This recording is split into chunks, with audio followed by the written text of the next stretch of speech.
Okay guys, topic का नाम है ब्लड रिलेशन। ठीक है, इसके लिए कुछ 3-4 की पॉइंट को याद करना है।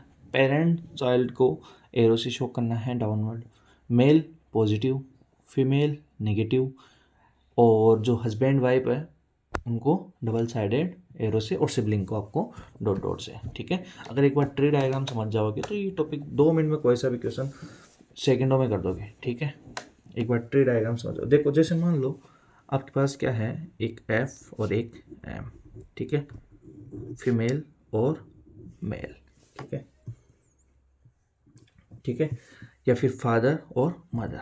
ठीक है, तो फादर है वो क्या हो गया आपका पॉजिटिव, और मदर हो गई आपकी नेगेटिव, क्योंकि ये मेल और ये फीमेल। ठीक है, अब मान लो मैंने बताया कि अगर पेरेंट्स चाइल्ड वगैरह है तो ये जैसे आई है इनका चाइल्ड है। ठीक है, तो एम का भी रिलेशन सेम ही होगा दोनों के साथ में, क्योंकि दोनों क्या है आपके हस्बैंड वाइफ है।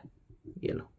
ठीक है, अब कंफ्यूज होने की जरूरत नहीं। हम लास्ट में भी मान लो बीच में कहीं क्वेश्चन में जाता तो एरो देख के बता सकते हैं कि ये दोनों के हस्बैंड वाइफ है, क्योंकि एरो अपन ने याद कर रखा है स्टार्टिंग में कि हस्बैंड वाइफ के बीच में डबल साइडेड एरो आता है। ठीक है, अब मान लो आई और एस, आई के मान लो और कुछ भाई और बहन है, मान लो एक्स और वाई है। ठीक है, तो ये क्या है, ब्रदर सिस्टर हो गए।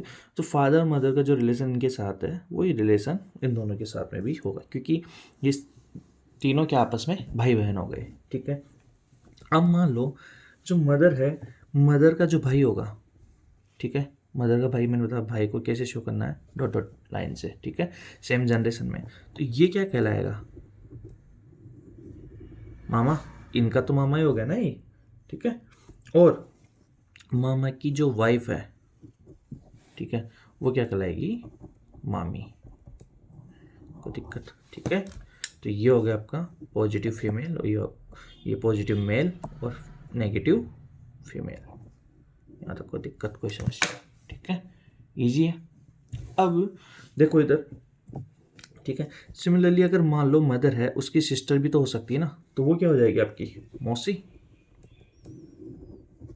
ठीक है, और मौसी के हस्बैंड मौसा जी।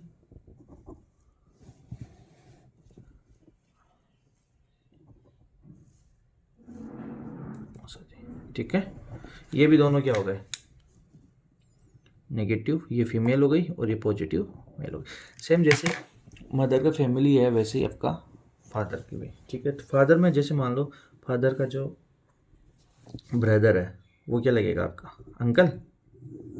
ठीक है, और इनकी जो वाइफ है वो क्या लगेगी चाची।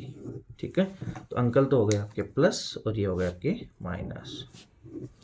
यहाँ तक कोई दिक्कत, कोई समस्या? ठीक है, नहीं।